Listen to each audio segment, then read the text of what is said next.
Vous vous lancez dans la lecture audio de l'analyse littéraire de Les Confessions, célèbre ouvrage de Jean-Jacques Rousseau. Au fil de cette lecture, vous découvrirez dans un premier temps une brève mise en contexte de l'œuvre et son auteur. Ensuite, un résumé de l'ouvrage vous sera exposé, suivi d'une analyse des personnages et des points clés du roman. Une fois ces différents points abordés, il ne nous restera plus qu'à conclure cette écoute par quelques questions qui pourront alimenter encore davantage votre réflexion. L'auteur. Né en 1712 à Genève et mort en 1778 à Ermenonville des suites d'une maladie l'ayant longuement fait souffrir, maladie de la vessie que beaucoup soupçonnaient d'être psychosomatique, Jean-Jacques Rousseau restera pour la postérité l'une des figures les plus marquantes du siècle des Lumières.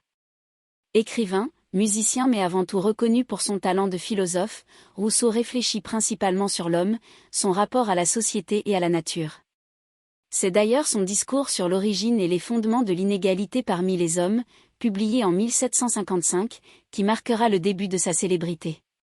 Parmi ses autres ouvrages les plus connus, on compte Émile, ou de l'éducation, les rêveries du promeneur solitaire, Julie ou la nouvelle Héloïse, et bien sûr, ses incontournables confessions. L'œuvre. Les Confessions de Rousseau est un ouvrage autobiographique publié à titre posthume, évoquant les 53 premières années de sa vie. L'idée d'écrire ces confessions trouve son fondement dans un contexte particulier. En effet, en dénonçant dans l'Émile la mauvaise influence du pouvoir politique et religieux sur l'éducation, il s'attire les foudres des autorités françaises, suisses et hollandaises, qui jugent ces théories indécentes et ordonnent en 1762 que l'ouvrage soit brûlé publiquement et l'auteur condamné. Interdit de territoire dans ces pays, Rousseau s'exile à Neuchâtel. À peine 2 ans plus tard, un texte de Voltaire l'accuse d'avoir écrit un traité moralisateur sur l'éducation alors qu'il a abandonné ses 4 enfants à l'assistance publique. Trahi par l'accusation de son ancien ami, Rousseau se sent sali et décide dans un souci quasi compulsif de justification de faire état de ses confessions. Resume.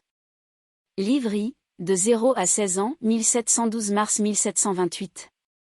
Rousseau commence par le commencement, sa naissance à Genève en 1712, et la mort de sa mère à la suite de l'accouchement.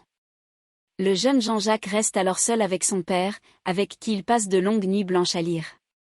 Ces lectures forment l'esprit du jeune garçon, qui découvre ainsi les grands auteurs et une palette étonnante de sentiments. Je n'avais aucune idée des choses, que tous les sentiments m'étaient déjà connus, p. 37. Cependant, le père de Rousseau s'expatrie et confie son fils au pasteur Lambertier. À Bosset, Jean-Jacques vit ses premiers émois sexuels grâce aux fessées de mademoiselle Lambertier, mais il découvre également le sentiment d'injustice avec l'épisode du peigne cassé, à l'origine de sa profonde révulsion contre l'injustice.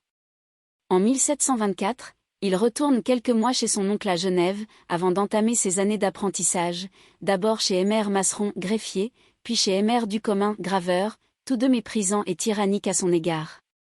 Ces expériences malheureuses développent en lui certains vices qui mènent le jeune apprenti à mentir et à voler.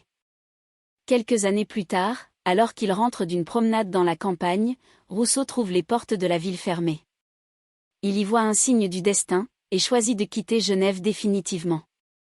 Livre 2, l'année de ses 16 ans, mars-décembre 1728. Jean-Jacques débute une vie itinérante, il erre dans les environs de Genève et ne cesse de s'extasier devant une nature si belle.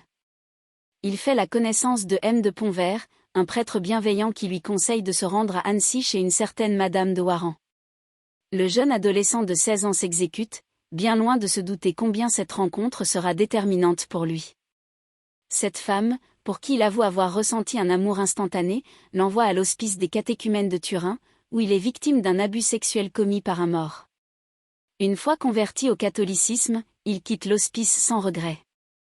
Vagabondant cette fois-ci à travers les rues de Turin, il fait la connaissance de Mademoiselle de Basile, avec qui il vit un amour bref et platonique, puis celle-ci lui trouve une place de laquais auprès de la comtesse de Vercelli. Toutefois, en vrai schnappant, Jean-Jacques vole un ruban et accuse effrontément Marion, la servante, d'avoir commis ce vol. Désarçonnée, la pauvre fille fond en larmes, et son apparente faiblesse lui fait tort face à elle. Audace aussi diabolique, de Rousseau. Finalement, ils sont renvoyés tous les deux et Jean-Jacques repart sur les routes de son destin. Livre 3, de 16 à 18 ans, mars 1728, avril 1730. La vigueur de son jeune âge allié à l'oisiveté qu'il connaît en retournant chez son ancienne hôtesse amène Jean-Jacques à pratiquer l'exhibitionnisme. À la recherche d'un nouveau foyer, il rentre... Nous espérons que vous avez apprécié cet aperçu. Pour continuer à écouter ce livre audio sur Google Play Livres, utilisez le lien dans la description de la vidéo.